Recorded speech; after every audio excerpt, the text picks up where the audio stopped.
3월 1일 주일 예배 하나님께 드리도록 하겠습니다. 우리 함께 신앙 고백 하나님께 올려드립니다. 전능하사 천지를 만드신 하나님 아버지를 제가 믿사오며 그 외아들 우리 주 예수 그리스도를 믿사오니 이는 성령으로 잉태하사 동정녀 마리아에게 나시고 본디오 빌라도에게 고난을 받으사 십자가에 못 박혀 죽으시고 사흘 만에 죽은 자 가운데서 다시 살아나시며 하늘에 오르사 전능하신 하나님 편에 앉아 계시다가 저리로서 산 자와 죽은 자를 심판하러 오시리라. 성령을 믿사오며 거룩한 공예와 성도가 서로 교통하는 것과 죄를 사하여 주시는 것과 몸이 다시 사는 것과 영원히 사는 것을 믿사옵나이다. 아멘. 성시교독 9번입니다. 9번. 여호와여 주의 장막에 머물 자 누구오며 정직하게 행하며 공의를 실천하며 그의 혀로 남을 허물하지 아니하고 그의 이웃에게 악을 행하지 아니하며 그의 눈은 망령된 자를 멸시하며 그의 마음에 서운한 것은 해로울지라도 변하지 아니하며 뇌물을 받고 무죄한 자를 해하지 아니하는 자이니 이런 일을 행하는 자는 영원히 흔들리지 아니하리이다. 아멘. 강재훈 장로님 기도 인도해 주시겠습니다.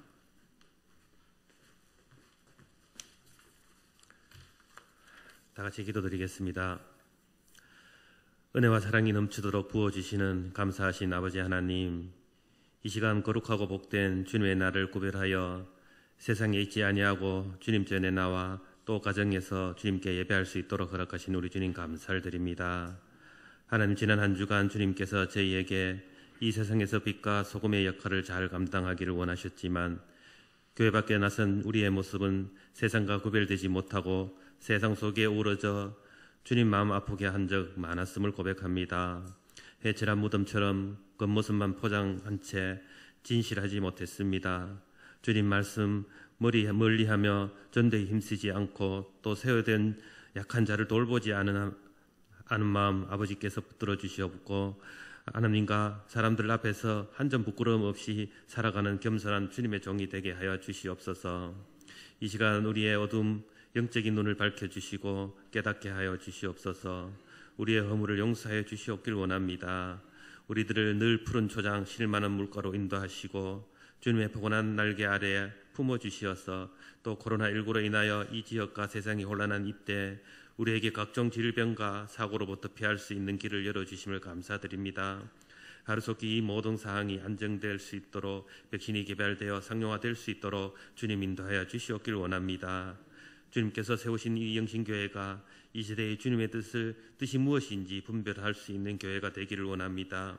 이 생에 많은 사람들은 하나님을 외면하지만 또 교회의 소식에 민감함을 보입니다.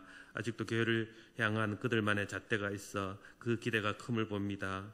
주님, 저희 교회가 초대교회처럼 세상을 섬기며 나누며 화합하며 정의롭고 선한 모습의 사람들이 되어갈 수 있도록 주님 인도하여 주시옵기를 원합니다.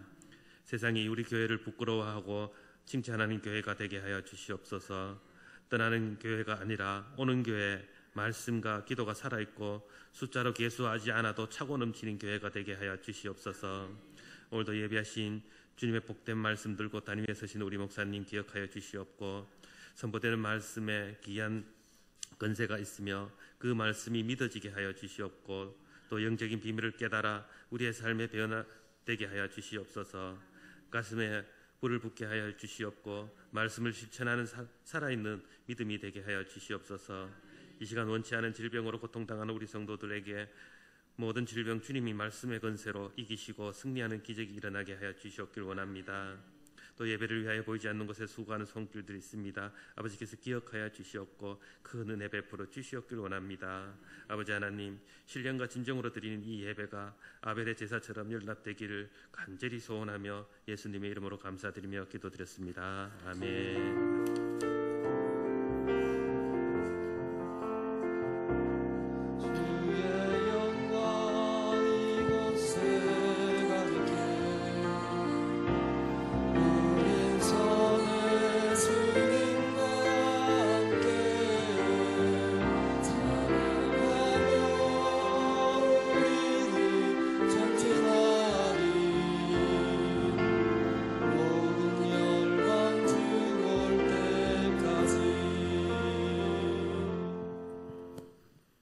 교회 광고를 잠시 드립니다.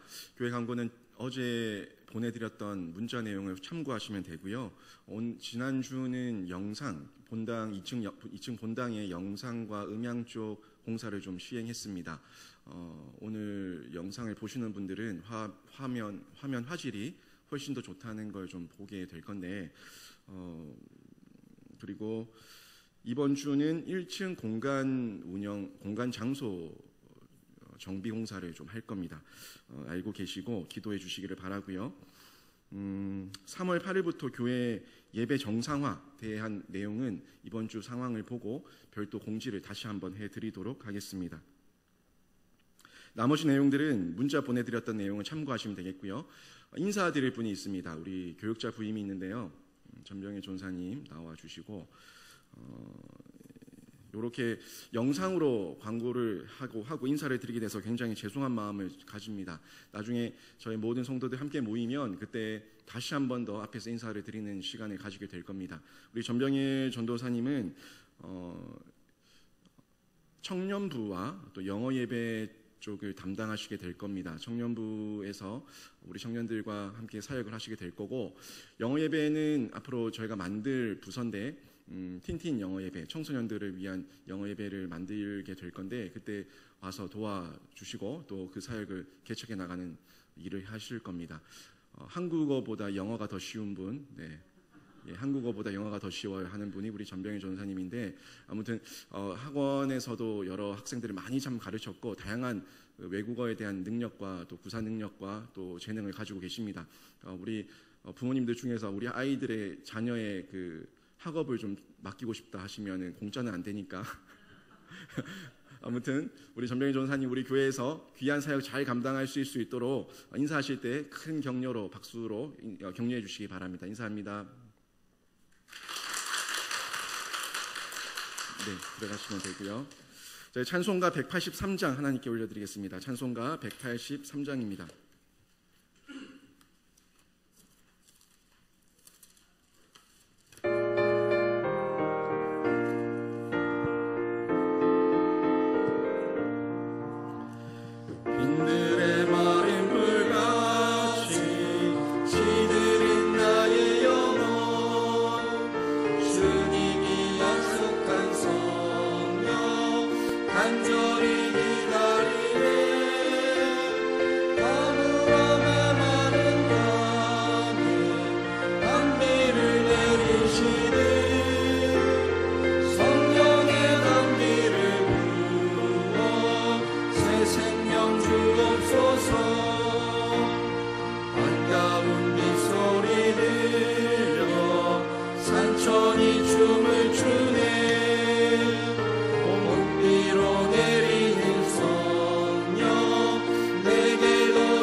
함께 보실 말씀은 베드로후서 1장 19절부터 21절까지 말씀입니다. 베드로후서 1장 19절에서 21절까지 말씀, 우리 3절 말씀인데 함께 한번 합독해 보겠습니다. 제가 가진 성경, 신약 성경 384면 정도에 있습니다. 베드로후서 1장 19절에서 21절까지 말씀입니다.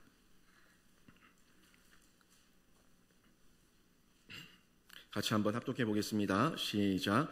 또 우리에게는 더 확실한 예언이 있어 어두운 데를 비추는 등불과 같은 날이 새어 샛별이 너희 마음에 떠오르기까지 너희가 이것을 주의하는 것이 옳으니라. 먼저 알 것은 성경의 모든 예언은 사사로이 풀 것이 아니니 예언은 언제든지 사람의 뜻으로 낸 것이 아니요 오직 성령의 감동하심을 받은 사람들이 하나님께 바라 말한 것임이니라. 아멘. 오늘 또 가정에서 예배드리고 있는 우리 모든 성도님들 가운데 일상 속에서 말씀이 나를 이끌고 나에게 승리하게 하는 그런 묵상의 은혜, 묵상의 경험이 있기를 주님의 이름으로 축원합니다. 어떻습니까? 지금 어려운 시간을 보내고 계시는데 잘 지내고 계십니까? 여러 가지 생각들이 많은 시간을 저도 보내고 있습니다. 혹시 어려운 시기이기 때문에 난 아무것도 할 것이 없다 이런 마음을 가지고 호송세월하고 있지는 않습니까? 또 불평, 불만, 원망을 가지고 그 마음 가운데 스스로를 은혜롭지 못하게 그렇게 몰아세우고 있지는 않습니까? 넋놓고 있지는 않은지 한번 생각해 보시는 시간이 되면 좋겠습니다. 저도 한 주를 지내면서 나는 뭘 할 수 있을까? 내가 할 수 있는 게 뭔가? 이런 생각을 참 많이 했고 넋놓고 있는 것이 이런 거구나 하는 생각을 해봤습니다. 한편으로는 지금은 할 수 있는 게 아무것도 없으니까 그냥 가만히 있자 하는 마음과 함께 이 가운데서 내가 할 수 있는 게 뭔가 있을 건데 내가 뭘 하면 되겠습니까? 라는 기도를 하나님께 드리는 시간이 있었습니다. 생각을 한번 바꿔보니까 이 가운데서도 할 수 있는 건 있더라고요. 생각만 바꾸고 우리가 신앙의 긍정을 가지고 이 상황 가운데서 할 수 있는 게 뭔지 하나님께 지혜를 구하면 하나님께서 또 우리에게 해야 될 것이 뭔지 분명히 밝혀 보여주실 줄로 믿습니다. 저희 마음 가운데 사실 염려가 있습니다. 고민이 있고 불안이 있고 분노가 있습니다. 여러 가지 이 마음에서 일어나는 부정적인 생각들과 부정적인 마음들이 있는데 제가 그걸 가만히 보면서 이거 백날 해봐도 아무 의미가 없다 하는 마음이 들더라고요. 고민 첫날 만날에서 상황이 바뀌면 고민만 하시면 됩니다. 그런데 고민 아무리 많이 하고 원망을 아무리 많이 해본들 바뀌는 건 없더라고요. 바뀌는 거는 내 심령만 척박해지고 피폐해진다는 것을 느끼게 됐습니다. 그래서 그 가운데서 내가 할 수 있는 게 뭔지 다시 한 번 더 말씀 속에서 찾아보고 신앙의 긍정을 가지고 찾아보는 것, 이게 지금 현재를 살아가고 있는 그리스도인들 우리들의 본분이 아닌가 하는 생각을 가지면서 우리 성도님들에게도 그런 발견, 말씀 속에서 내가 할 수 있는 것을 발견하게 되는 은혜가 있기를 한 번 더 주님의 이름으로 축원합니다. 모든 문제는요 하나님께서 역사하시고 하나님께서 주관해 주셔야지 해결이 됩니다. 이게 진짜 해답이라는 걸 다시 한 번 더 발견하게 되는데 고민해서 바뀌는 것이 아니고 고민해서 문제가 해결되는 것이 아니라 모든 상황과 역사의 주관자 되시고 주권자 되시는 우리 하나님께서 도와주셔야지만 우리의 삶이 바뀌는데 그렇다고 하나님께 다 맡길 수 있는 게 아니에요. 하나님께서 다 알아서 하십시오라고 얘기하고 우리는 넋놓고 있어서 되는 게 아닙니다. 우리가 할 수 있는 게 있습니다. 우리가 해야 될 게 있습니다. 그거는 내가 있는 삶 가운데 내가 있는 현재의 이 일상 가운데서 충실하는 것, 이게 우리가 해야 될 본분입니다. 난 할 수 있는 게 없어 라고 얘기하며 합리화하지 말고 내가 이 가운데서도 할 수 있는 게 뭡니까? 제가 이 일상 가운데 할 수 있는 게 뭡니까? 되물으면서 하나님 앞에서 나에게 허락하신 그 시간 가운데 충실히 살아가는 것, 이게 우리가 해야 될 역할이라는 거죠. 여러분, 지금 이 코로나19의 이 사태가 우연이라고 생각이 되십니까? 세상에는 우연이 없습니다.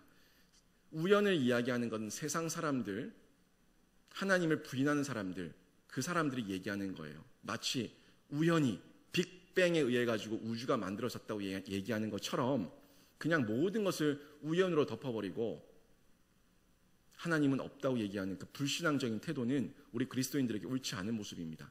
저는 이 코로나19 이 사태가 하나님께서 분명히 드러내시고자 하는 계획과 의도가 있다고 믿습니다.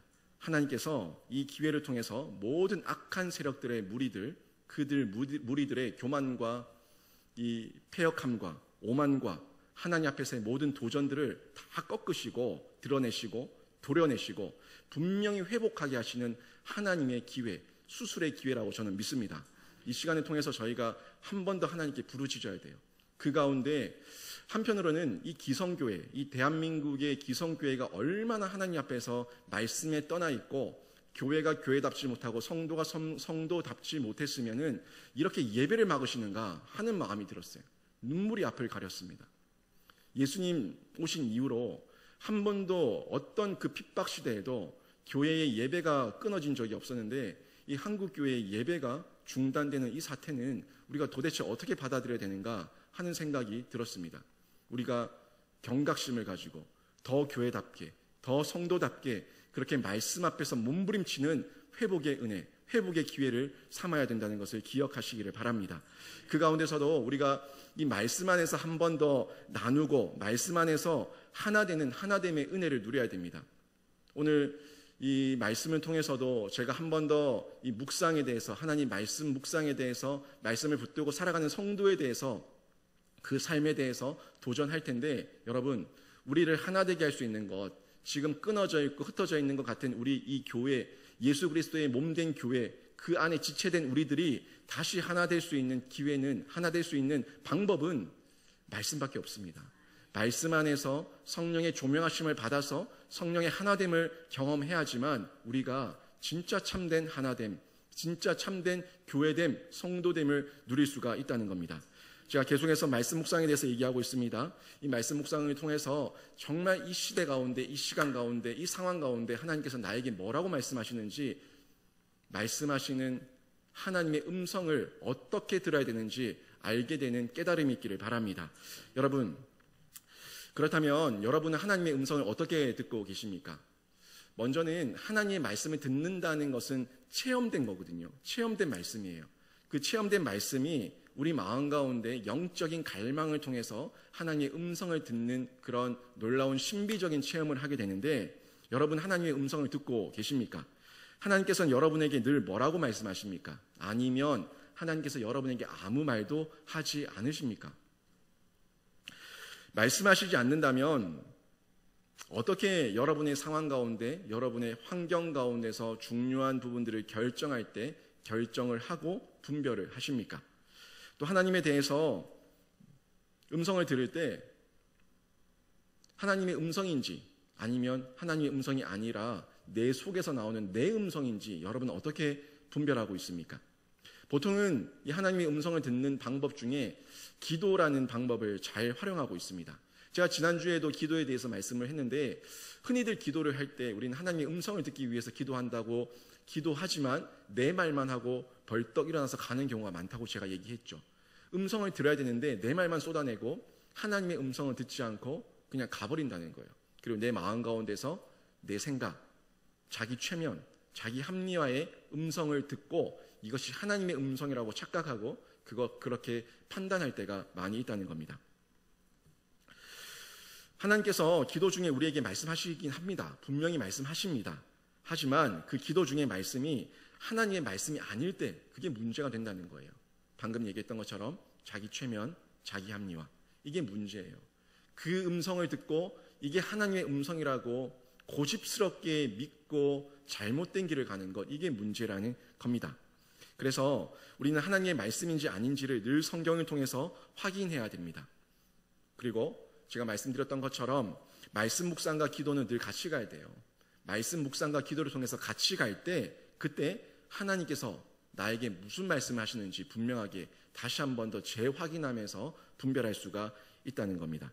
여러분, 성경은요, 점을 보듯이 할까요 말까요, 됩니까 안 됩니까, 이걸 묻는 책이 아닙니다. 만약 이런 이해를 가지고 있다면 오늘 성경 본문 20절 말씀처럼 성경을 사사로이 풀고 있는 모습입니다. 성경은 하나님 할까요 말까요, 됩니까 안 됩니까, 그렇게 점 보듯이 이분법적으로 나눠가지고 묻는 책이 아닙니다. 그렇게 분별하는 책이 아니에요.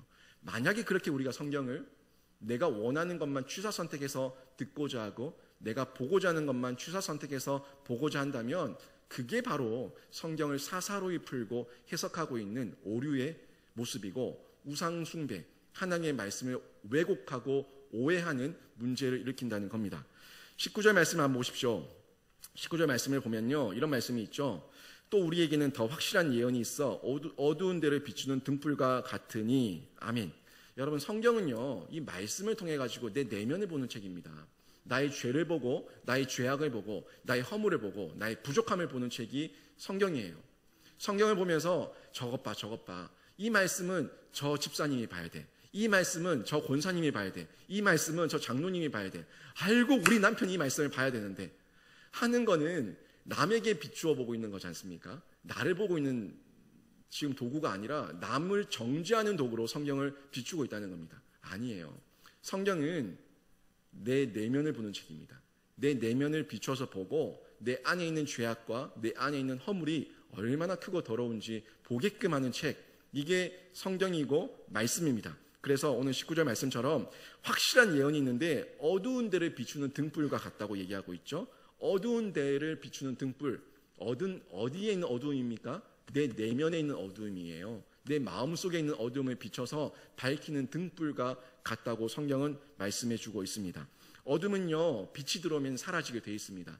아무리 칠흑 같은 어둠이라고 할지라도 한 줄기의 빛이 들어오면은 그 빛이 있는 곳에는 어둠이 틈타지 못합니다. 그게 빛의 속성이에요.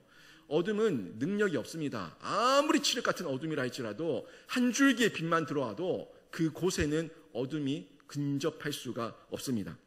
그래서 말씀이 내 발의 등이 되고 내 길의 빛이 되어서 밝히 보여주시면 밝히 보여주시는 대로 한 줄기 빛이 비춰주는 그 방향을 따라서 걸어가면 되는 거예요. 그게 우리들에게 소망이고 희망이고 이게 말씀이라는 겁니다. 여러분, 인간적인 욕심이 자꾸 틈타고 해방하도록 어둠을 우리 마음 가운데 그대로 두면 안 됩니다.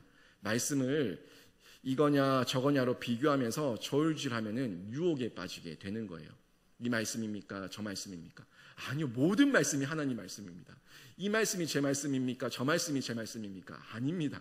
모든 말씀이 우리에게 주신 말씀이고 아멘으로 받으면 그 말씀은 우리에게 능력이 되고 힘이 되는 줄로 믿습니다. 그렇게 받아야 되는 게 말씀이에요. 제가 어저께 그 에서의 족보에 대한 내용을 띄우지 않았습니까? 생명묵상에. 에서의 족보를 보면서 여러분은 뭘 느낄 수가 있습니까? 사실 에서의 족보를 보고 있으면은 발음하기도 힘들고 이게 뭐 나와 무슨 상관인데 하는 마음이 드는데, 그럼 그 말씀은 하나님 말씀이 아닙니까? 성경에 그 족보가 등장하는 그 곳곳은 이건 패스, 넘겨 나와 아무 상관없어. 아닙니다. 그 족보까지, 나에게 의미 없다고 느껴지는 족보의 내용까지도, 그 말씀까지도 하나님께서 우리에게 주시고 우리가 아멘으로 받으면 그 속에서 깨달음이 있다는 것, 이게 은혜고 이게 능력이고 이게 말씀의 신비입니다. 느껴지고 깨달아지고 성령이 조명해 주시면은 그러면 알게 되는 거예요. 그 속에서도 적용점이 나오는 겁니다. 너무 신기하지 않습니까? 이게 말씀인 거예요. 또 여러분, 우리는 묵상을 통해서 하나님의 음성을 듣고 싶어 해요. 방금 전에 기도를 통해서 하나님의 음성을 듣는다고 얘기했고, 또 다른 방법으로 하나님의 음성을 듣는 방법으로 묵상을 활용하는데, 묵상을 통해서 음성을 듣고 싶어 합니다. 그런데 우리는 직접 하나님이 들려주는 말씀 듣기를 갈망해요. 한마디로 이런 거죠. 기도하고 있는 중에 효진아 뭐 이런 거 있지 않습니까?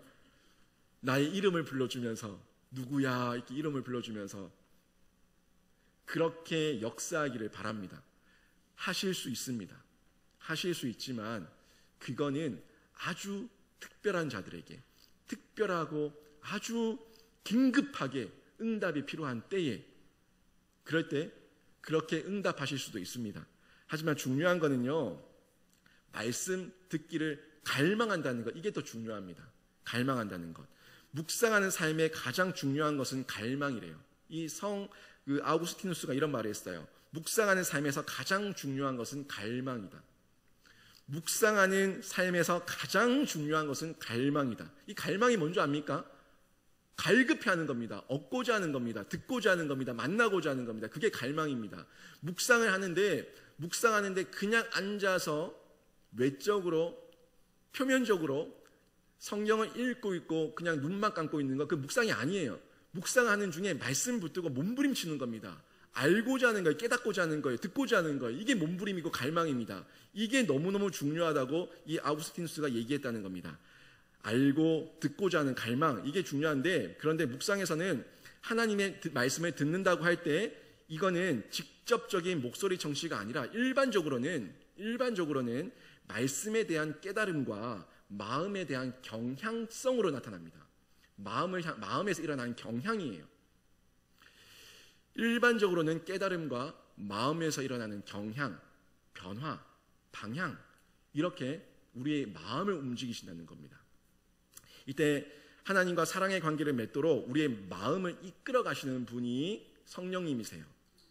처음에는 분노하는 마음으로, 화가 나는 마음으로, 원망하는 마음으로 앉아서 묵상하고 있는데, 묵상하는 중에 내 마음의 경향이 바뀌는 겁니다. 마음이 누그러지는 거예요. 마음이 이해가 되는 거예요. 마음이 풀어지는 거예요. 이게 성령의 조명이라는 겁니다. 성령께서 우리의 마음을 만져주시고 깨닫게 하시면은 말씀을 통해서 그냥 말씀만 봤을 뿐인데 성령이 조명해 주시고 만져주시니까 그 마음이 풀어지는 걸 우리가 경험하고 느끼게 되는 거죠. 이게 보편적으로 우리 묵상을 통해서 하나님께 들려주시는 음성입니다. 아, 그렇구나. 하나님께서 나에게 이렇게 푸근하고 여유롭고 또 사랑하고 이해하는 마음을 주시는구나. 그렇게 하기를 원하시는구나. 마음의 깨달음, 마음의 변화, 경향성, 이런 것들이 일어나게 되는 거죠. 학생들과 묵상을 할 때 말씀을 읽고 묵상 시간을 가진 뒤에 제가 묻습니다. 얘들아, 하나님 뭐라고 하시니? 하나님 뭐라고 하시니? 라고 물으면 학생들이 이렇게 얘기합니다. 사랑하래요. 미워하지 말래요. 기도하랍니다. 이렇게 얘기해요. 성경에 나오는 그 이야기, 정답, 해답, 그 이야기를 그대로 얘기해요. 그럼 제가 다시 묻죠. 어떻게 미워하지 말라고 그래? 어떻게 사랑하라고 그래? 어떻게 기도하라고 그래? 이렇게 물으면은 또 한결같이 애들한테 나오는 대답이 있습니다. 몰라요. 한결같이 애들은 또 그렇게 이야기를 합니다. 여러분, 어떻게라고 하는 이 물음 앞에서 여러분은 어떤 반응을 보이시겠습니까? 몰라요입니까? 아니면 갈망입니까? 그러게요. 제가 어떻게 하면 될까요? 여기서 갈망이 시작됩니다. 그러게요. 어떻게 하면 될까요? 라는 질문과 궁금증, 호기심, 여기서 우리는 갈망이 시작되는 거예요.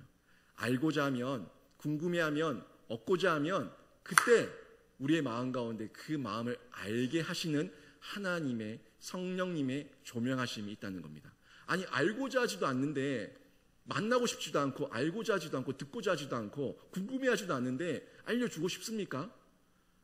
학생들을 가르치고 학생들에게 뭔가 알려줄 때도 궁금해할 때, 호기심을 가질 때, 그걸 빨아먹는 흡수력이 있을 때 재미가 나고 신이 나서 더 많은 걸 알려주고 싶은 것처럼 우리 성령님께서도 우리가 알고자 할 때, 궁금해할 때, 그 마음 가운데 갈망을 가질 때 그때 폭포수 같은 은혜를 허락해 주실 줄로 믿습니다. 여러분, 아직 영적으로 어린 경우에 갈망이 얕을 수 있습니다. 영적으로 어린 경우에 얕을 수 있어요. 사실 그렇지 않습니까? 아이도 갓난아기 때부터 좀 커오면서 점점점 세상을 보고 두루두루 살펴보면서 그때부터 호기심이 생기죠. 누워있을 때, 그냥 기어다닐 때는 호기심이 없습니다. 그냥 마냥 신기하고 관찰만 하고 있을 뿐이에요. 저게 뭐지? 하는 말과 함께 자신의 의사를 표현할 수 있을 때 그때부터 이 호기심이라는 것은 극대화되기 시작합니다. 아직 신앙적으로 어릴 때는요, 그 갈망이 얕을 수 있지만 묵상의 정도가 자라갈수록 하나님과의 관계가 깊어질수록 그 갈망의 정도는 강력해집니다. 말씀 묵상이 이제 주기적이고 규칙적으로 자주 일어나게 될 때 성령께서는 우리 마음 가운데 이 갈망에 대한 부분들, 이 말씀에 대한 부분들을 점점 더 내면화시킵니다. 말씀의 내면화, 아주 중요한 표현인데 이 말씀의 내면화는요, 내 마음에 새겨진다는 겁니다. 말씀이 새겨지게 되면은 연결되는 거예요. 연결되는 거예요. 공부를 많이 한 아이들은요, 수학 공식들이 연결이 됩니다. 공부를 많이 한 아이들은요, 영어 문장과 영어 문장들이 연결이 됩니다. 이게 그냥 단순하게 외우고 나한테 체득된 것이 아니라 이게 진짜 내 것이 되고 나면 연결되는 것을 경험하게 되는데 말씀이 말씀을 풀어가는 거예요. 말씀을 풀어가는 가운데 이 마음에서 그 이루 말할 수 없는 기쁨이 샘솟음치는데 이게 말씀에 내면합니다. 이 말씀 안에 내면하는요 한순간에 됩니까 안 됩니까? 절대 안 됩니다. 절대 안 돼요. 말씀에 내면하는 지속적이고 반복적이고 자주 매일같이 습관처럼 우리들 가운데 체득되어진 말씀이 새겨졌을 때 그때 말씀 속에서 연결되는 말씀의 내면화의 역사가 일어나게 되는 거죠. 아무리 묵상을 많이 해도 심령에 내면화되지 못한 말씀은요 머리에만 머물러 있습니다. 그냥 머리에만 머물러 있는 화석화된 지식으로 멈춰요. 하지만 이 말씀이 연결되어지면서 느껴지기 시작하면 이게 가슴으로 내려오는 거예요. 가슴에서 느껴지고 가슴이 뜨거워지고 그 안에 불이 있는 거예요. 그 안에 그 성령의 불이 있으니까 말씀의 불이 있으니까 이게 연결되어져서 내 몸을 내 의지를 내 행동을 뭐라도 해야겠다는 의지력으로 생명력으로 영향력으로 나타나게 되는데 이게 생활로 드러나게 되는 겁니다. 이게 삶에 있어서 생명력과 역동성으로 이어지게 되는 거죠. 여러분 말씀이 내면화될 때 성령은요 우리의 신앙과 삶을 변혁시킬 뿐만이 아니라 우리의 존재를 진리 안에서 자유하게 하시는 그 자유함을 누리게 합니다. 세상에 누가 뭐라고 얘기해도 누가 아무리 나한테 바보라고 얘기하고 멍청하다고 얘기하고 넌 안 된다고 얘기하고 너는 졌다고 얘기하고 너는 뭐 이루 말할 수 없는 세상에 엄청난 그런 욕들로 나에게 쏟아 부어도 나 아닌데 하는 마음이 드는 거예요. 이 자신의 마음이 말씀 안에서 진리 안에서 자유하니까 그 사람들의 그런 험담과 가짜 뉴스에 속지 않는 겁니다. 아니 하나님이 아니라는데 네가 뭔데? 아닌데? 하고는 그냥 자유롭게 웃고 지나가는 거죠.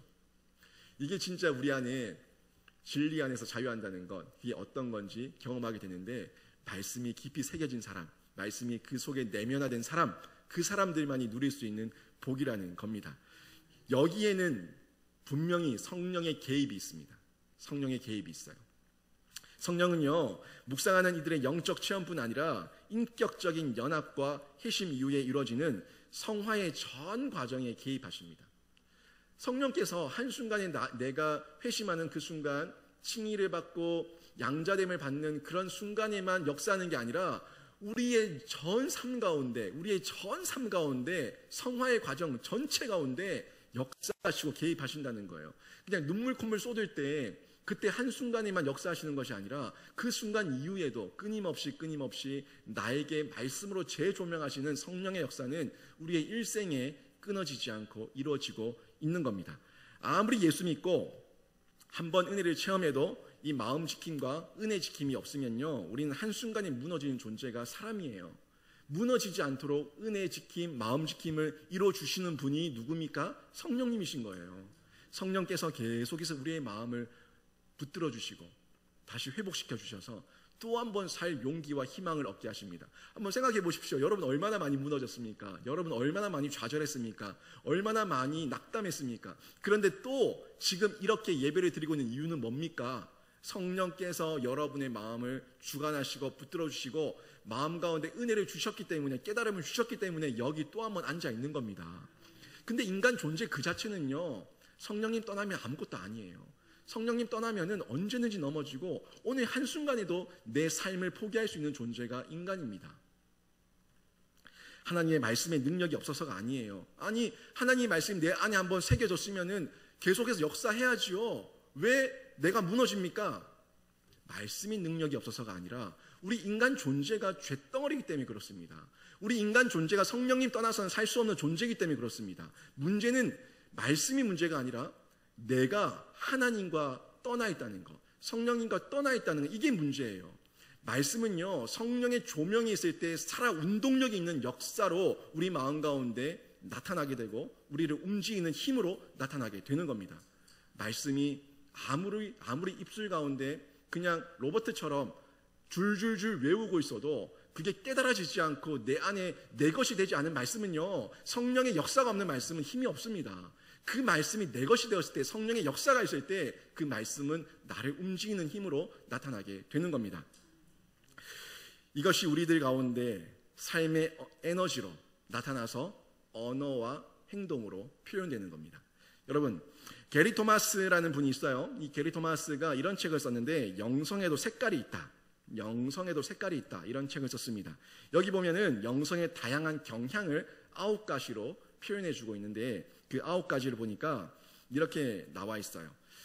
야외에서, 오감으로, 의식과 상징으로, 고독과 단순성으로, 참여와 대결로, 이웃과 사랑으로, 신비와 축제로, 사모함으로, 생각으로 이렇게 9가지를 얘기하고 있는데 이걸 뭐 어떤 이념적인 내용으로 표현하게 되면 자연주의, 감각주의, 전통주의, 금욕주의, 행동주의, 박애주의, 열정주의, 묵상주의, 지성주의 이런 여러 가지 9가지 다양한 방법으로 자신의 영적인 색깔을 드러낸다고 이렇게 이 책에서는 얘기하고 있습니다.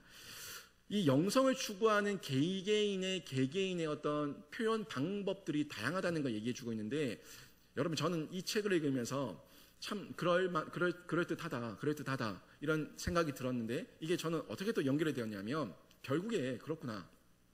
사람의 영성은 개인의 기질이구나. 사람의 영성은 개인이 가지고 있는 어떤 그 영성을 추구하는 개인의 기질과 성품에 의해서 다양하게 나타나는구나 하는 걸 알게 됐습니다. 베드로는 베드로대로, 야고보는 야고보대로, 요한은 요한대로, 마가는 마가대로, 마태는 마태대로 예수님께서는 그 12명의 그 다양한 제자들의 성향들을 획일화하게 만들지 않았어요. 획일화하게 만들지 않고 그들 모두의 기질과 그들의 삶의 모든 다양한 경험들을 활용하셨습니다. 바울도 바울의 그 기질과 그의 학문과 그의 성향을 활용하셨어요. 자신이 가지고 있는 기질과 자신이 가지고 있는 성품에 따라서 하나님 앞에 나아가는, 하나님 앞에 표현하는 영적인 표현들은 다양할 수가 있습니다. 그런데 어떤 사람이 막 방언으로 막 기도하고 있어요. 어떤 사람이 막 열정적으로 기도하고 있고 어떤 사람은 자연을 보면서 막 찬양하고 있어요. 그 모든 걸 보면서 저 사람 이상해, 저 사람 영적 색깔이 이상해 이렇게 정죄할 수 있습니까? 없습니다. 다양하게 나타나는 거예요.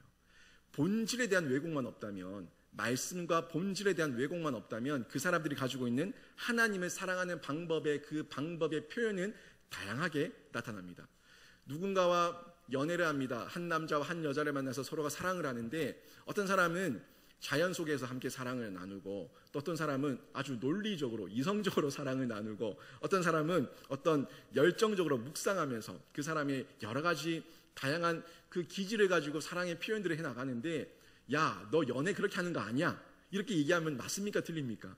그 사람 나름대로 사랑해 가는 겁니다. 그 사람 나름대로 사랑의 표현을 만들어가고 개척해 나가는 거예요.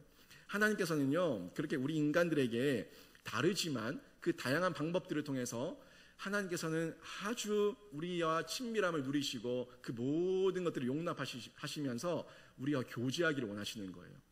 여러분, 영적인 색깔을 드러내고 영적인 표현을 함에 있어서 너무 주눅들지 마십시오. 아, 저렇게 해야 되는데 나 왜 안 되지? 그러면서 기도하지 않고 말씀 보지 않는 그런 행동하지 마십시오. 여러분 나름대로 하나님 앞에 표현할 수 있는 방법들이 있다면 다양한 방법이니까 하나님 앞에 나가십시오. 다만 본질, 성경의 기본 진리에서 벗어나지만 하면 됩니다. 그리고 그 내가 표현하는 방식이 다른 사람에게 지나친 피해만 주지 않으면 돼요. 그 사람 옆에 귓가에 대고 방언하고 있으면 안 되죠. 그건 잘못된 겁니다. 내가 할 수 있는 방법대로 다양하게 표현하시면 되고 골방에서 하시면 되고 누군가에게 피해 주지 않는 방법 안에서 하나님의 사랑의 표현을 하시면 됩니다. 그걸 통해서 하나님께서는요, 내가 알고 있는 하나님을 향한 그 머리 지식이 가슴으로 느껴지고 행동으로 나타나는 다양한 표현들을 통해서, 다양성을 통해서 하나님의 사랑의 교제를 더욱더 깊이 만들어 가시기를 원한다는 겁니다. 머리, 가슴, 생활, 이거는 절대적으로 균형이 필요합니다. 물론 행동에서 먼저 하나님 앞에 표현할 수 있습니다. 가슴으로 먼저 하나님 앞에 표현할 수 있습니다. 머리로 하나님에 대한 이해를 가지고 하나님 앞에 은혜를 받을 수도 있습니다. 그런데 머리, 가슴, 생활은요, 균형이 필요해요. 균형. 생활로 먼저 드러났다면 의지와 지식에 대해서도 감정과 지식에 대해서도 나중에 보완이 돼야 됩니다. 보완이 안 되면 과격한 표현자가 될 수 있습니다. 가슴으로만 표현하고 행동으로 머리로 텅 비어 있다면 그 사람은 왜곡된 지식과 가짜 뉴스에 속을 가능성이 굉장히 큽니다. 그래서 머리와 가슴과 생활은 균형이 필요합니다. 균형. 모든 곳에서 균형을 갖추되 먼저 이게 먼저냐 저게 먼저냐는 다를 수 있지만 균형은 분명히 필요합니다. 그 균형이 있어야지 진리가 뭔지 본질이 뭔지 내가 벗어나지 말아야 될 선이 뭔지 알게 되고 내 마음 가운데 이 열정과 성령의 불이 있어야지 조명하심이 있어야지 내 행동에 대해서 책임감 있는 모습으로 계속해서 일관성 있게 하나님 앞에 표현할 수가 있다는 겁니다. 순간 뜨거웠다가 식어버리는 냄비 아니에요. 끊임없이 머리와 가슴과 생활 가운데 균형이 갖춰질 때 우리의 신앙에 끈기가 있는 겁니다. 끈기가 있고 다른 이들에게도 영향력을 보여줄 수 있는 그리스도인으로 살아갈 수가 있다는 거죠. 그러면 이 가운데 우리가 말씀을 통해서 사랑의 은혜를 누리면서 사랑의 은혜를 경험하게 되는데 지난주에도 제가 한번 말씀했지만 사랑은 제가 먼저 하나님을 사랑한 게 아닙니다. 하나님께서 우리에게 먼저 사랑을 표현해 주셨습니다. 성령께서 우리 내면에 말씀을 심겨 주실 때 그때 우리에게 사랑의 은혜를 주시고 또 우리 가운데 의지적 결단과 노력을 받으셔서 하나님께서 우리 안에 하나님의 말씀이 심겨지도록 역사해 주신다는 거예요. 날마다 말씀을 묵상해야 합니다. 그래서 이 습관은 우리들의 삶이 되어야 합니다. 우리들의 삶이 되어야 돼요. 우리의 의지적 결단과 노력, 이게 우리들의 의지적 결단과 노력, 마치 내가 하는 것처럼 보여지지만 이건 우리가 해야 되는 기본적인 노력입니다. 기본적인 우리가 해야 될 역할이에요.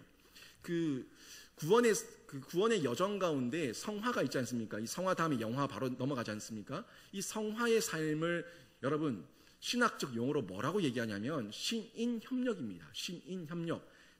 하나님과 사람이 협력하는 그 구원의 여정이 성화예요. 칭의와 회심과 양자됨과 이 모든 것들은 전적인 하나님의 은혜거든요. 내가 할 수 있는 게 아무것도 없어요. 전적인 하나님의 은혜입니다. 그런데 이 구원의 여정 가운데 성화는요, 내가 해야 될 역할이 있습니다. 그게 신인협력이에요.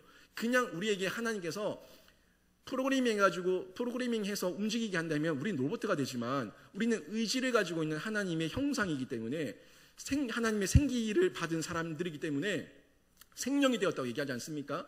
그런 존재들이기 때문에 하나님께서 우리에게 의지를 주셨는데 그 의지 가운데 결단이 필요하다는 겁니다. 인간의 의지와 결단이 필요하다는 거예요. 그때 내가 말씀을 보고자 하는 의지와 결단, 기도하고자 하는 의지와 결단, 이건 우리에게 필요한 겁니다.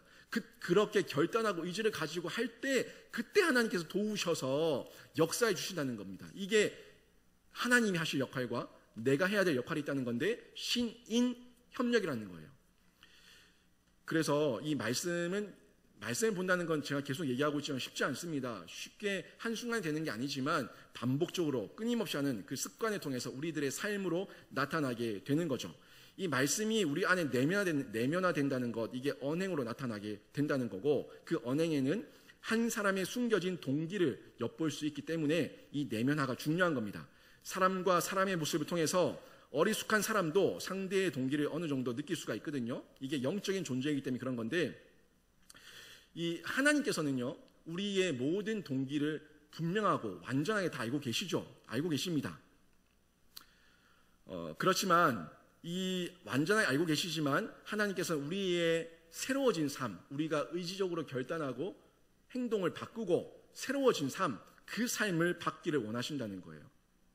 다 알고 계시지만 내버려 두시는 것이 아니라 말씀을 통해서 우리에게 은혜를 주셔서 우리가 바뀐 삶 가운데 하나님께 돌아오는 것, 이걸 원하신다는 겁니다. 이 과정이 우리의 인격이 변화되는 과정이고 하나님의 형상으로 회복되는 과정입니다. 하나님은 우리가 먼저 완벽하게 바뀐 후에 찾아오시는 분이 아니라 죄인된 우리를 있는 그대로 받으시고 먼저 찾아오셔서 이는 내가 사랑하는 자요 내가 기뻐하는 자라고 말씀해 주시는데 먼저 사랑을 선언해 주셨다는 거예요. 그 사랑에 우리가 반응하는 겁니다. 그 사랑에 반응하는데 그 반응이 의지적 결단으로 표현된다는 겁니다. 그 반응이 최소한 우리가 할 노력이고 결단이고 그게 말씀 묵상이고 하나님께서 나를 어떻게 사랑하셨는지, 어떻게 내가 하나님을 알아야 되는지, 어떻게 하나님을 갈망해야 되는지 그런 것들을 구체적으로 보여주시는 부분들, 이 부분들이 우리가 해야 되는 노력이고 결단이라는 겁니다. 말씀을 통해 우리를 만나주시는 하나님은 우리의 성공 여부와 상관이 없습니다. 우리가 흥할 때도 우리가 쇠할 때도 언제든지 만나주시고 사랑해 주십니다. 그래서 우리는 인생이 성공을 거듭하고 풍족하게 채워질 때 하나님을 나의 공급자라고 부른 믿음으로 반응할 수가 있고, 모든 것을 잃었다고 할지라도, 또 모든 것을 잃어버리고 내가 지금 가진 것이 없다고 할지라도 그 가운데서도, 그 역경 가운데서도 그래도 하나님은 100% 오르십니다. 나의 하나님이십니다. 나의 여호와이십니다. 라는 고백을, 그 믿음을 우리가 표현할 수가 있다는 겁니다. 이게 반응입니다. 의지적인 결단을 통해서, 말씀 묵상을 통해서 계속 하나님을 알아가는 가운데 내 삶 가운데 일어나는 변화, 이런 변화가 우리 가운데 있다는 겁니다. 이게 삶의 변화예요. 이게 삶의 변화입니다. 성령께서 각 사람으로 하여금 말씀을 적용하도록 인도하시는 것을 조명이라고 하는데, 조명하심이라고 하는데 많이 들어보셨죠? 이 조명은 개인적인 적용의 경우입니다. 조명과 영감은 다릅니다. 조명은 개인적으로 우리 모두에게, 각자에게 말씀을 깨닫게 해주시는 하나님의 조명하심이에요. 아무것도 안 보였는데, 비밀이었는데 조명이 비춰져서 빛이 들어오니까 어두웠던 것들이, 가리워졌던 것들이 밝게 보여지는 거예요. 이게 조명이라는 겁니다. 개개인 모두에게 주시는 성령의 조명하심이에요.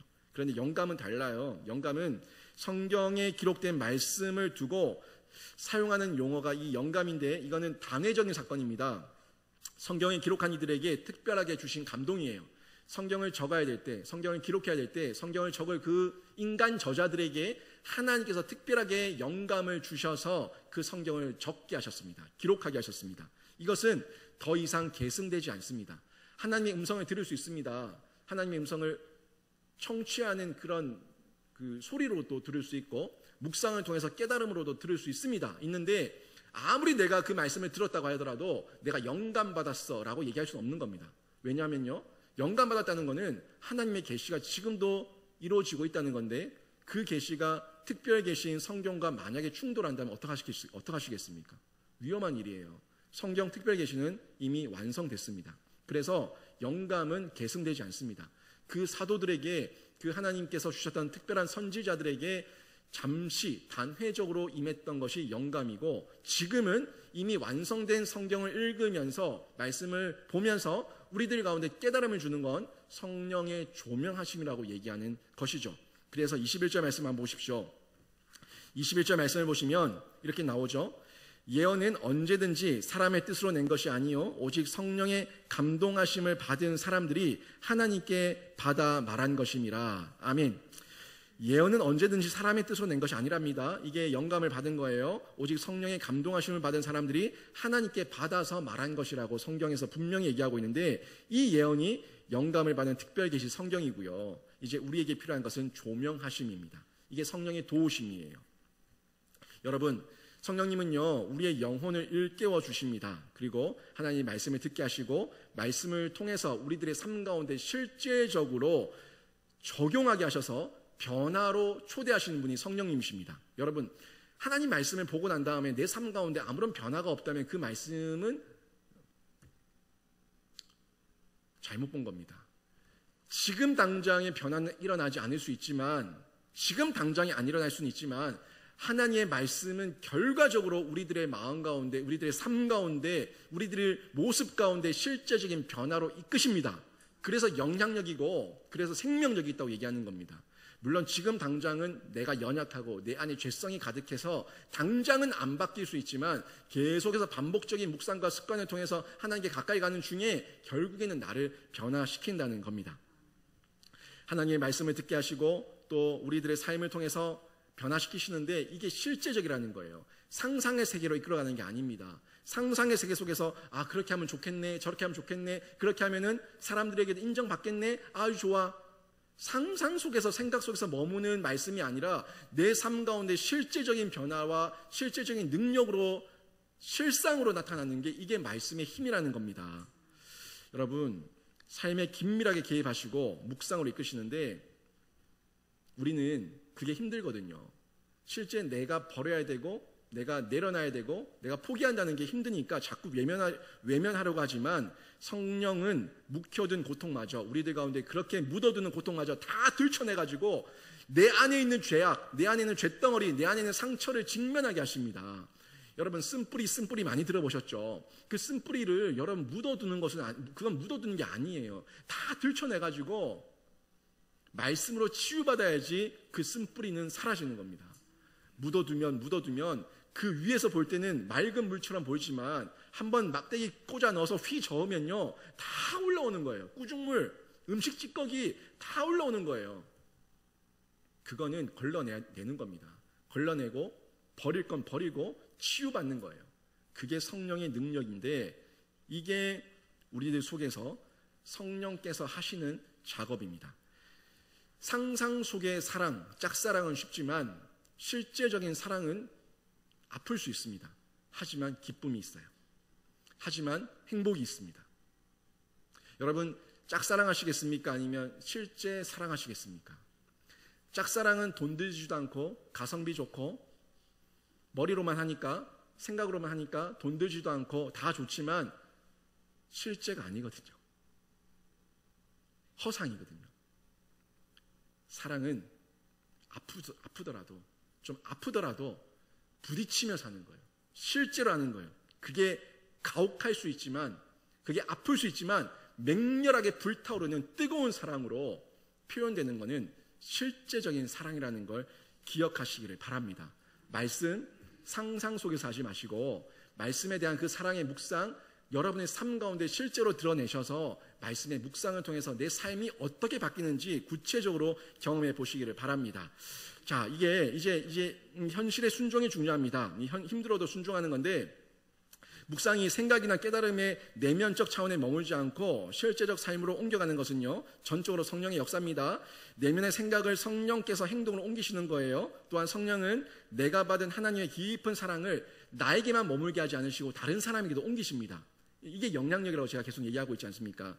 내가 받은 은혜, 내가 받은 간증을 내가 표현하는 중에 나한테 머물러 있지 않고 고여 있지 않고 흘러가서 다른 사람에게도 도전을 준다는 겁니다. 이게 이 작업도 성령께서 하시는 작업인데 이 과정에서 우리가 행하는 순종의 고통을 기뻐하십니다. 좀 부끄러워도 좀 하기 싫어도 나눠주기 싫어도 그래도 나눠주면서 할 때 그 순종을 통해서 하나님께서는 기뻐하신다는 거예요. 이때 우리가 뭘 해야 할지 알 바를 모르고 있을 때 성령께서 말씀을 통해서 우리가 뭘 해야 되는지 알려주십니다.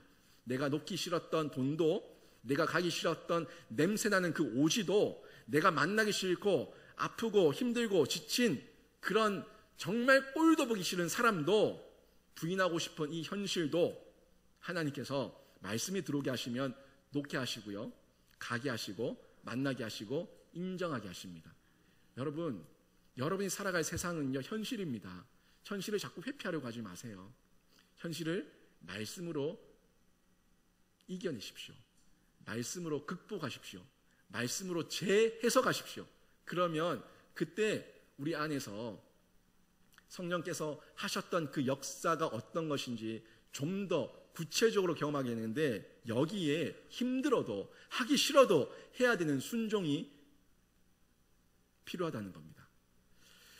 그리고 자기 부인이 필요합니다. 성령 충만한 사람은 어떤 모습일 것 같습니까? 강한 확신으로 능력을 나타내는 사람, 여러 가지 은사로 섬기는 사람, 방언으로 기도하는 사람, 여러 가지 특징을 가질 수 있겠지만 이처럼 성령이 주시는 능력은 다양할 수 있지만 그것을 사용하는 동기와 목적은 오직 교회와 지체들을 세우는데 사용하는 겁니다. 이걸 제대로 쓸 줄 아는 사람이 성령 충만한 사람이에요.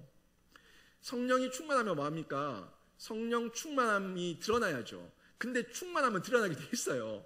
아무리 성령 충만한 척 해도 진짜 성령 충만하지 않으면 드러나지 않습니다.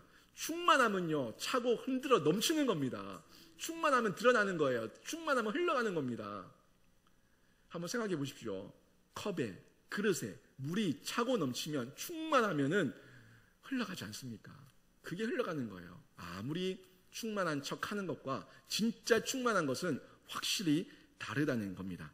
그래서 여러 가지 은사들이 있지만 그 동기와 목적은 결국에 내 안에 충만하게 해서 우리 교회의 지체들을 세워나가는데 쓰이는 목적과 동기를 가지고 있는 것, 이게 충만함의 모습입니다.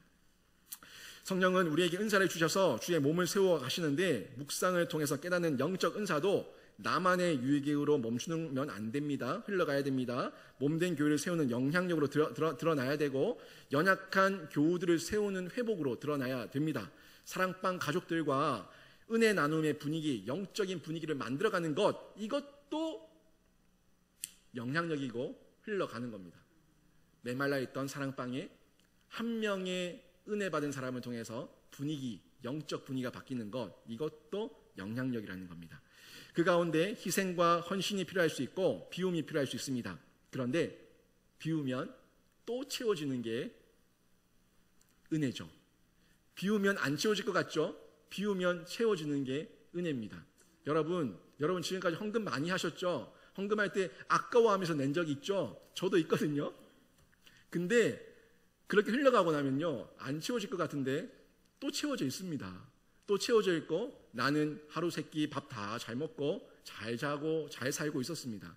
그게 은혜입니다. 이거 없으면 죽을 것 같죠? 손에서 탁 놔버리고 나면은 자유합니다. 그게 은혜입니다.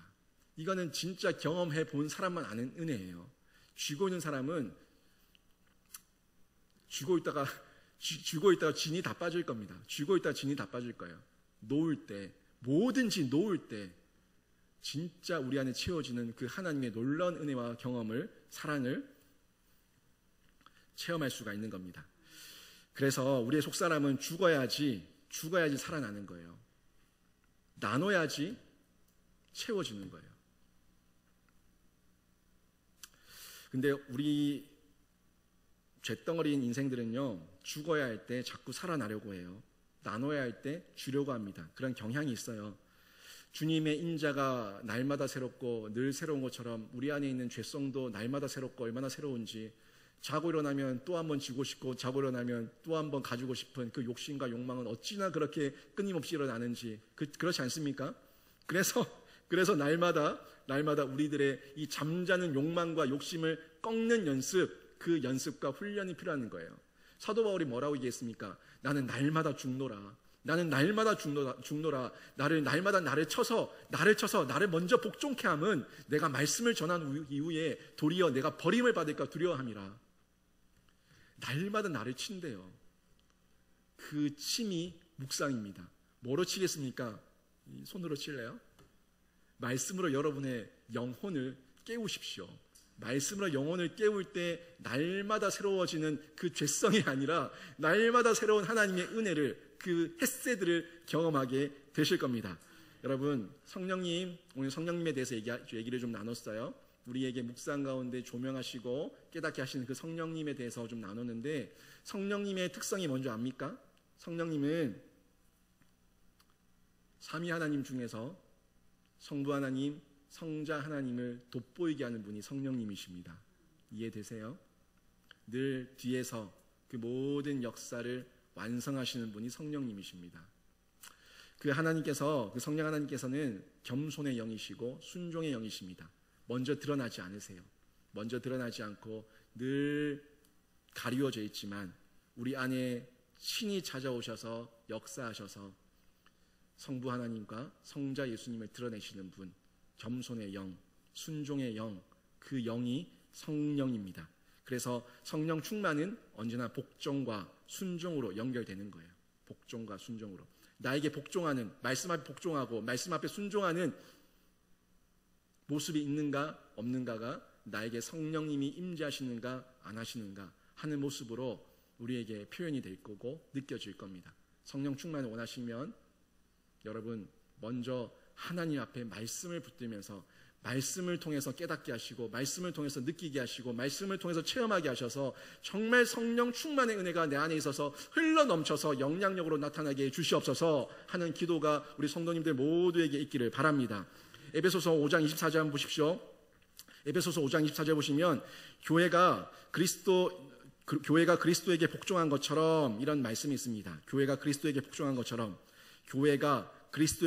복종한 것처럼 우리가 성령의 은혜를 통해서 복종하는 겁니다. 에베소서 4장 3절 성령이 하나 되게 하신 것을 힘써 지키라. 성령께서 그렇게 복종하고 순종하게 하실 때 우리를 하나 되게 하십니다. 성령의 하나 되게 하신 것을 힘써 지키라.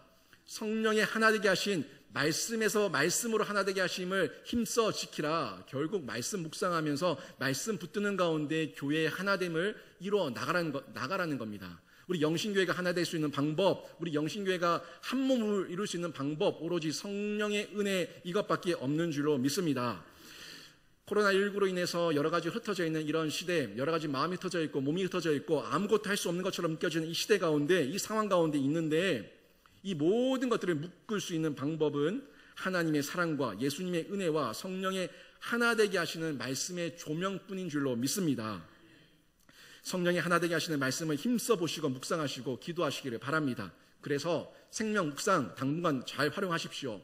홈페이지 자유 게시판에 올려놓고 있습니다. 자유 게시판에 매일같이 생명 묵상을 올리고 있습니다. 월요일부터 토요일까지 올리고 있으니까 그거 보시면서 기도하시고 예배하시고 여러분이 있는 그 처소에서 예배자로 먼저 세워지는 은혜가 있기를 바랍니다. 성경은 어두운 데를 비추는 등불과 같고 날이 새어 샛별이 우리 마음에 떠오르기까지 끝까지 붙들고 지켜야 될 말씀인데, 이 말씀이 우리 가운데 실제적으로 적용되도록 순종하고 복종하시기를 바랍니다. 하고자 하면 성령께서 분명하게 친히 도와주실 겁니다. 나는 죽고 예수가 사는 삶으로 우리를 이끌어 주실 겁니다. 이 예배당에 우리 함께 모여서 예배하고 찬양하고 하나님을 높여드릴 그날을 기다리면서 각자의 처소에서 말씀으로 하나 되고 말씀으로 승리하는 우리 귀한 성도님들 다 되시기를 주님의 이름으로 축원합니다.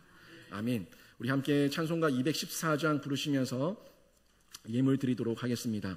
준비하신 예물들은 온라인으로 좀 보내주시고요. 함께 214장 찬송 부르도록 하겠습니다.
헌금을 위해서 잠시 제가 추가 광고를 좀 드리겠습니다.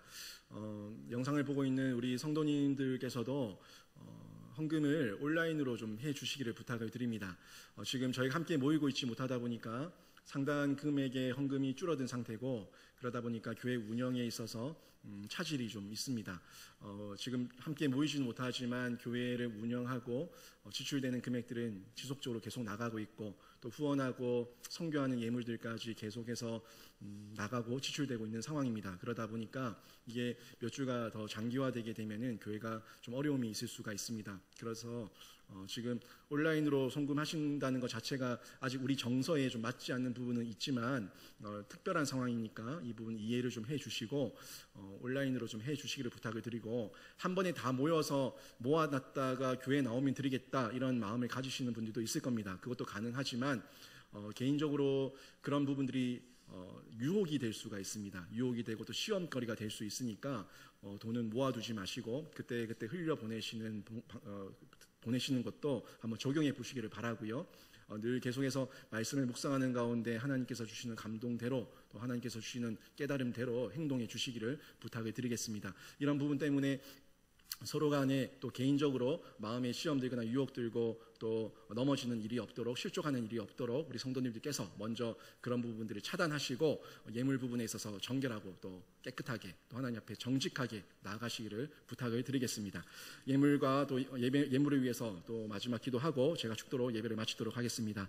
하나님, 오늘 말씀 묵상에 대해서 마지막 세 번째 말씀을 나눴습니다. 일상 속에서의 묵상인데, 묵상이 저 먼 나라, 별나라 이야기가 아니라 내 삶 가운데 실제적으로 적용할 수 있고 실제적으로 내 안에 찾아오시는 말씀이라는 것을 우리가 분명하게 깨닫게 하시고, 늘 삶 가운데서 성령의 조명하심을 받아서 적용하고 실천하고 행동할 수 있도록 주님께서 도우시고 인도하여 주시옵소서. 성령 충만, 말씀을 통해서 우리 안에 성령의 조명하심이 있고 성령 충만의 은혜를 누리기를 원하는데, 성령 충만이 차고 넘치는 것처럼 나를 흠뻑 적시고 차고 흘러 넘쳐서 내 가정을 적시고 내 자녀들을 적시고 우리의 생업의 현장을 적시고 우리의 직장을 적시며 우리 지역과 우리 사랑방과 우리 교회와 우리 곳곳으로 흘러가서 많은 사람들이 예수 그리스도의 생명력과 그 영향력을 경험할 수 있도록 주님께서 인도하시고 역사에 주시옵소서. 코로나19로 인해서 여러 곳곳에서 흩어져 있는 우리 성도들을 주님께서 눈동자같이 지켜주시기를 원합니다. 구름기둥과 불기둥으로 호위하시고 보호하여 주시고 하나님께서 늘 함께하여 주셔서 조금도 몸이 상하거나 마음이 상하는 자 한 명도 없도록 주님께서 함께하여 주시고, 그 가운데 간증과 감사의 제목이 풍성한 삶을 살아낼 수 있도록 주님께서 인도하여 주시옵소서. 그 가운데 우리가 성령의 띠로 하나 되기 위해서 말씀 보기를 원하오니, 말씀 보기를 원하고 묵상하기를 원하오니, 하나님 묵상하는 중에 깨달음의 은혜, 넘치는 은혜, 복된 은혜 만끽할 수 있도록 역사하여 주시옵소서. 정말 일상 가운데서 일하시고 행하신 하나님, 체험된 말씀으로 우리들의 영적 성장이 이루어질 수 있게 주님 도우시고 함께하여 주시옵소서. 갈망하는 은혜도 주시고 정말 하나님 말씀을 더 알고 싶고 더 느끼고 싶고 더 사랑하고 싶은 그 갈망 속에서 말씀을 펼칠 수 있도록 주님 도우시고 인도하여 주시옵소서. 오늘도 예물 드리는 손길이 있습니다. 주님께서 11조와 감사 예물과 성교 예물과 건축 예물과 또 각종 제목을 가지고 목적으로 드리는 예물들과 또 하나님께 나아가는 이 모든 주일 예물까지 하나님께서 다 받아주시고 하나님께서 기뻐하신 곳에 마음껏 사용하여 주시고 하나님께서 넘치는 복으로 채워주셔서 평생 나눠주고 꿔주고 베풀기에 부족함이 없는 귀하고 복된 손길이 될 수 있도록 주님께서 역사하여 주시옵소서. 그 가운데 체험적인 은혜가 있도록 인도하여 주시옵소서. 모든 것 주님께 부탁드리며 우리 주 예수 그리스도의 이름으로 기도합니다. 아멘. 주 예수 그리스도의 은혜와 하나님 아버지의 크신 사랑과 성령님의 감화 감동 위로 교통 충만하심과 영적인 잠을 깨우시는 역사가 일상 속에서 말씀 묵상으로 날마다 승리하는 삶을 살고 성령 충만한 삶을 통해서 다른 사람들에게 흘러 넘치게 해서 그들에게 영향력을 끼치기를 소원하며 기도하는 우리 모든 성도들 위에 이제로부터 영원토록 함께 있을지어다. 아멘.